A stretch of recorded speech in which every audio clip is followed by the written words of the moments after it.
नमस्कार, मैं डॉक्टर नूरजहां। मैंने कल आपको अंतर्राष्ट्रीय कानून का अर्थ और परिभाषा के बारे में चर्चा की, और आज मैं जिन बिंदुओं पर आपसे चर्चा करने वाली हूँ वो है अंतर्राष्ट्रीय कानून के आवश्यक तत्व और अंतर्राष्ट्रीय कानून का महत्व। इन दो चीज़ों पर मैं आपसे आज चर्चा करूँगी। ये ऐसा है कि मैंने आपको कल की क्लास में ये बताया था कि अंतर्राष्ट्रीय कानून एक्चुअल में कोई ऐसी यह एक ऐसा विधान है जो सभ्य राज्यों ने, स्वतंत्र राज्यों ने आपसे अपने आपसी व्यवहार को संयमित और अनुशासित रखने के लिए इन नियमों को अपनाया है, और इसे ही बेसिकली अंतर्राष्ट्रीय कानून कहा जाता है। अंतर्राष्ट्रीय कानून को बनाने के लिए कोई व्यवस्थापिका हो, अंतर्राष्ट्रीय कानून को लागू करने के लिए कार्यपालिका हो, इस तरह का कोई प्रोविज़न अंतर्राष्ट्रीय स्तर पर नहीं है, क्योंकि सभी संप्रभु राज्य हैं और संप्रभु राज्य स्वतंत्र हैं।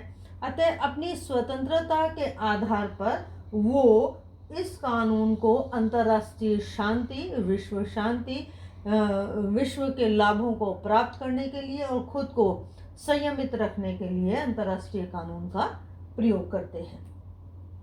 अब मैं आपको इसके आवश्यक तत्वों पर थोड़ी सी जानकारी देना चाहूँगी। वो ये है कि यह एक कानूनी पद्धति है, क्योंकि हम इस बात से वाकिफ़ हैं कि कानून जहाँ होते हैं वहाँ पर नियम होते हैं और उन नियमों की पालना होती है, और अगर उन नियमों की पालना न हो तो उस उल्लंघन करने वाले को दंड दिया जाता है। तो मैं आपको बताना चाहूँ कि अंतर्राष्ट्रीय कानून में कानून एक कानूनी पद्धति जैसे तत्व इसमें विद्यमान है, जैसे कि जो स्वतंत्र देश हैं उन्होंने उन देशों ने अपने पारस्परिक व्यवहार के नियमों के रूप में इसे स्वीकार किया है। उन्होंने कुछ ऐसे रीति रिवाज डेवलप कर लिए हैं जिसके आधार पर वो इस कानून की पालना करते हैं। कुछ ऐसी परंपराएं हैं अंतर्राष्ट्रीय क्षेत्र पर जिस पर वो अंतर्राष्ट्रीय कानून की झलक हमें मिलती है। राष्ट्र आपस में जो समझौते करते हैं, विभिन्न पक्षीय संधियां करते हैं, उन संधियों के जो नियम होते हैं, उन संधियों के जो आवश्यक उपबंध होते हैं, खंड होते हैं, धाराएं होती हैं, वो सब अंतर्राष्ट्रीय कानून के आवश्यक तत्वों में देखी जा सकती है। अतः यह एक कानूनी पद्धति है। मैं दूसरी बात पर आ जाऊं, सामान्य अंतर्राष्ट्रीय समाज द्वारा स्वीकृत नियम। मैं अभी ही आपको बता चुकी कि अंतर्राष्ट्रीय क्षेत्र में जितने भी देश हैं वो स्वतंत्र हैं, संप्रभु हैं। और संप्रभु से तात्पर्य है कि वो किसी दूसरे की बात को माने या ना माने, इस क्षेत्र में वो स्वतंत्र है। अतः ऐसी स्थिति में जहाँ सभी स्वतंत्र हो, वहाँ संयम बरतने की बहुत आवश्यकता हो जाती है।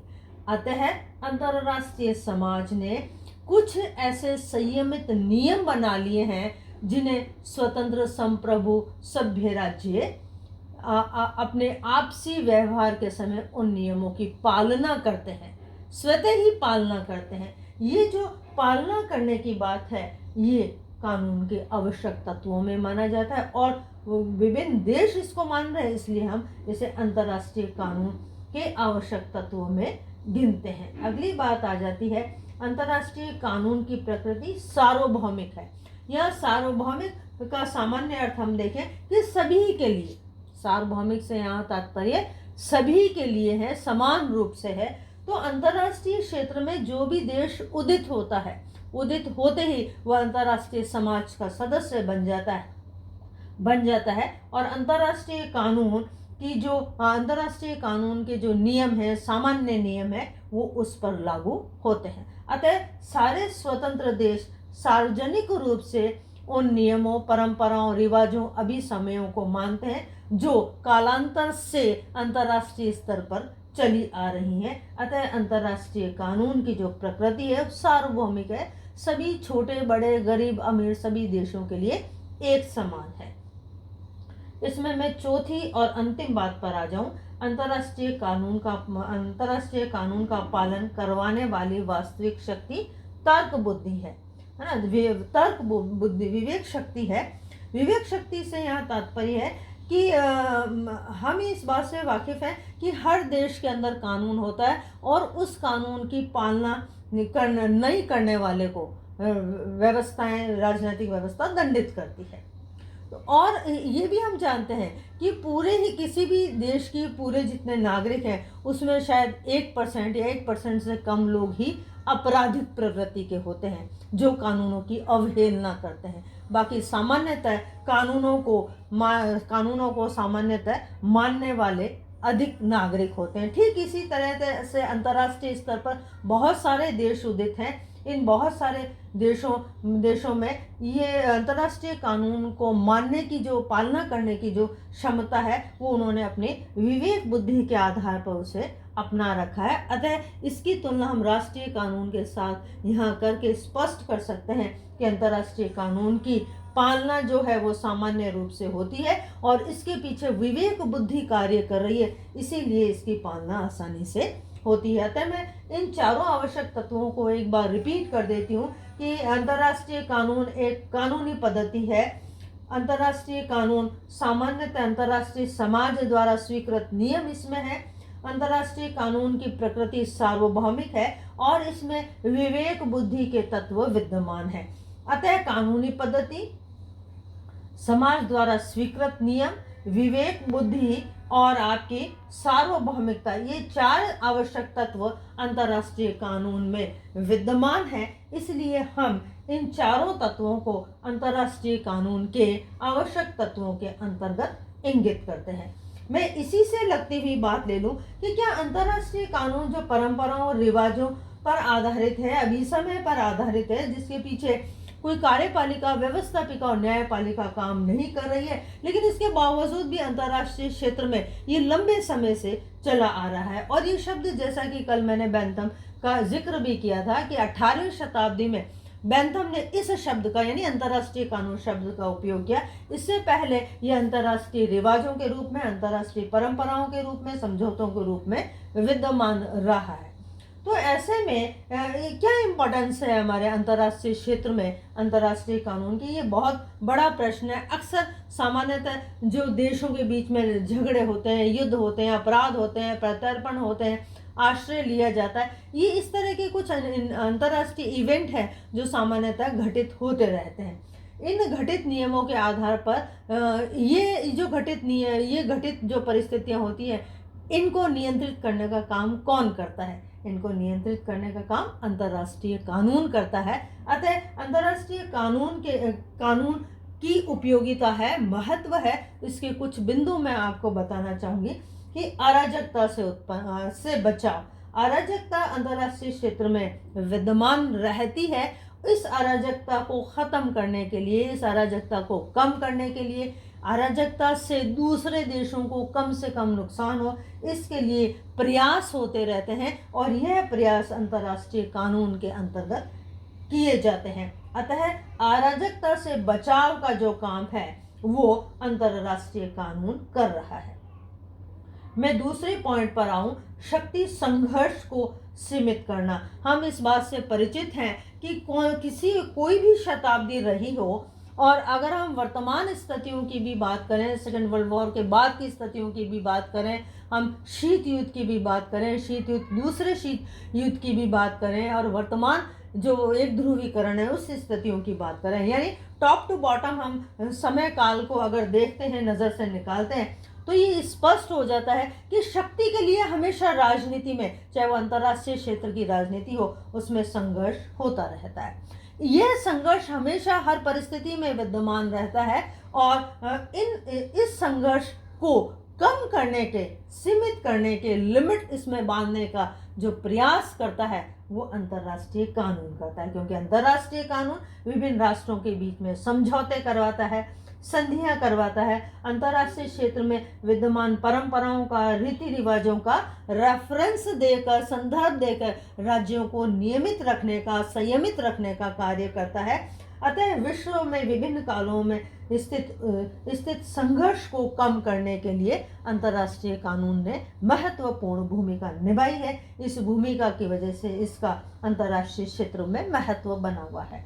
मैं अगली बात ले लूँ, विश्व शांति का आधार तैयार करना, क्योंकि हम ये जानते हैं कि चाहे वो राष्ट्र हो या अंतर्राष्ट्रीय स्तर का क्षेत्र हो, संघर्ष द्वंद्व हमेशा बना रहता है। और ये संघर्ष द्वंद्व उस समय ज़्यादा विकराल रूप ले लेता है जब समझौते की गुंजाइशें नहीं रहती। अतः ऐसी गुंजाइशें उत्पन्न न हो और युद्ध कम से कम हो, और शांति के और क्या सकारात्मक प्रभाव हो सकते हैं, इन बातों को लेकर विश्व जनमत तैयार करने का काम अंतर्राष्ट्रीय कानून करता है। अंतर्राष्ट्रीय कानून अंतर्राष्ट्रीय न्यायालयों के माध्यम से, अधिग्रहण न्यायालय के माध्यम से, सामूहिक कार्यवाही के माध्यम से, यूएनओ के माध्यम से, निशस्त्रीकरण के माध्यम से प्रयास करता है कि विश्व में ज़्यादा से ज़्यादा शांति का माहौल बना रहे। अतः विश्व शांति का जनमत तैयार करने का काम अंतर्राष्ट्रीय कानून करता है। मैं अपनी अगली बात पे आऊँ, आणविक एवं संहारक शस्त्रों से सुरक्षा। जो आणविक और संहारक शक्ति है, जो शस्त्रों की जो स्थिति है, वो हम जानते हैं कि सेकेंड वर्ल्ड वॉर के बाद से लेकर आज तक जो आणविक और संहारक शस्त्रों की जो स्थिति है वो बहुत भयावह है, और किसी एक देश की छोटी सी गलती पूरे विश्व को बारूद के ढेर में बदल सकती है। अतः यह जो आणविक और संहारक शस्त्रों से जो सुरक्षा प्रदान करने का काम है वो अंतर्राष्ट्रीय कानून कर रहा है। वो शस्त्रों में कटौती करता है, निशस्त्रीकरण को बढ़ावा देता है, निशस्त्रीकरण के लिए प्रयास करता है, इसके लिए संधि समझौतों के लिए देश को आमादा करता है, और आणविक जो अस्त्र हैं उनका प्रयोग शांति के लिए, डेवलपमेंट के लिए, तकनीक के लिए इस तरह से करने का जो कार्य है वो अंतर्राष्ट्रीय कानून करता है।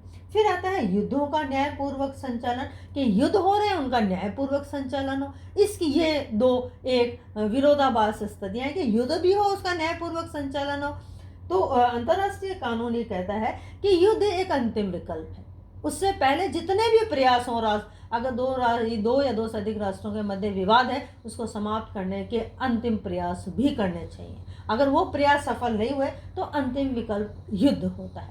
तो इस युद्ध में युद्ध बंदियों के अधिकार क्या हैं, उन देशों के नागरिकों के अधिकार क्या है, नागरिक संपत्ति के अधिकार क्या है, युद्ध प्रभावित इलाके के अलावा जो दूसरा इलाका उन देशों में उनकी सुरक्षा किस तरह से हो, वहाँ गए हुए राजनयिकों की सुरक्षा की क्या गारंटी हो, वहाँ दूसरे देशों में काम कर रहे नागरिकों की सुरक्षा की क्या गारंटी हो, और युद्ध युद्ध में कौन सी मारक क्षमता का उपयोग किया जा रहा है, इन सारी चीज़ों का जो अध्ययन है वो युद्धों का न्यायपूर्वक संचालन के अंतर्गत आता है। अगली बात मैं अपनी ले लूँ कि राज्यों के मध्य आर्थिक एवं व्यावसायिक क्रियाकलापों का संचालन। हम इस बात से परिचित हैं कि हर एक देश की अपनी स्वतंत्र राजनीतिक व्यवस्था है, इसीलिए संप्रभु राज्यों का उदय है। तो इन संप्रभु राज्यों में हम मानते हैं कि सब राष्ट्रों का अपना राष्ट्र हित होता है और राजनीतिक हित के आगे वो समझौते नहीं करते। लेकिन ऐसे बहुत सारे दूसरे विकल्प हैं जहाँ पर वो एक दूसरे के लाभों से लाभान्वित हो सकते हैं, एक दूसरे की क्रियाकलापों से लाभान्वित हो सकते हैं। वो है आर्थिक क्षेत्र, व्यावसायिक क्षेत्र, शैक्षणिक क्षेत्र, सांस्कृतिक क्षेत्र आदि आदि। तो उनका अंतर्राष्ट्रीय कानून जो है वो राजनीतिक हितों के साथ साथ आर्थिक, व्यावसायिक, सांस्कृतिक, शैक्षणिक आदि गतिविधियों का संचालन करता है, उससे संबंधित संधि समझौते करवाता है, उससे संबंधित नियमों आदि का प्रचार प्रसार करता है। अतः अंतर्राष्ट्रीय कानून की इम्पोर्टेंस इसलिए है क्योंकि वह राष्ट्रों के मध्य गैर राजनीतिक गतिविधियों का संचालन करता है। मैं अपनी सेकेंड लास्ट बात पर आ जाऊं कि कूटनीतिक गतिविधियों का संचालन। कूटनीतिक गतिविधियां वो गतिविधियां होती हैं जो राजनीतिक गतिविधियों का ही एक पार्ट माना जाता है। हम अपने राजनयिकों को राजनयिकों को दूसरे देशों में भेजते हैं और वहाँ हो रही गतिविधियों की जानकारी लेते हैं और बाहर से आए राजनयिकों का स्वागत करते हैं और वो अपनी गतिविधियां संचालित करें, ये फैसिलिटी उन्हें प्रोवाइड करवाते हैं। अतः ऐसे में राजनयिकों के अधिकार क्या होंगे, उनके विशेषाधिकार क्या होंगे, उनकी सेफ्टी सिक्योरिटी क्या होगी, उनको युद्ध के समय उनको किस तरह से सिक्योर किया जा सकता है, अगर कहीं अपराध हो गया है, प्रत्यर्पण का मामला है, तो ऐसे में राजनयिकों के अपने क्या अधिकार होंगे और राजनयिक कूटनीतिक समझौते संधियां क्या हैं, इन सारी चीज़ों का जो अध्ययन है वो अंतर्राष्ट्रीय कानून के अंतर्गत किया गया है, इसीलिए इसका महत्व बना हुआ है। अगली बात मैं आपको लूँ अंतर्राष्ट्रीय न्यायालय के कार्य को सरल करना, कि अंतर्राष्ट्रीय न्यायालय के निर्णयों को स्वतंत्र देश माने या ना माने, ये उनकी इच्छा स्वेच्छा पर निर्भर करता है। उनका अंतर्राष्ट्रीय जनमत पर उनका निर्णय आधारित रहता है। ऐसे में अंतर्राष्ट्रीय न्यायालय के कार्यों को सरल बनाने का महत्वपूर्ण काम अंतर्राष्ट्रीय कानून कर रहा है। अंतर्राष्ट्रीय कानून बीते समय में जो न्यायिक फैसले हुए हैं उन न्यायिक फैसलों का रेफरेंस तैयार करता है, राष्ट्रों के मध्य उनके बीच सहमति तैयार करता है, ताकि ज़्यादा से ज़्यादा राष्ट्र अंतर्राष्ट्रीय न्यायालय के निर्णयों को माने। अतः अंतर्राष्ट्रीय कानून अंतर्राष्ट्रीय न्यायालय के कार्यों को सरल करने का कार्य कर रहा है। अतः इस टॉपिक में मैं अंतर्राष्ट्रीय कानून का अर्थ, इसकी परिभाषाएं, अंतर्राष्ट्रीय कानून के आवश्यक तत्व और अंतर्राष्ट्रीय कानून का महत्व आपको करवा चुकी हूँ। अगली क्लास में हम डिस्कस करेंगे कि अंतर्राष्ट्रीय कानून क्या कानून है या नहीं है, इसकी क्या कमजोरियां हैं और इसको कैसे सुधारा जा सकता है। इन बातों पर हम चर्चा करेंगे। आज के लिए इतना ही, धन्यवाद।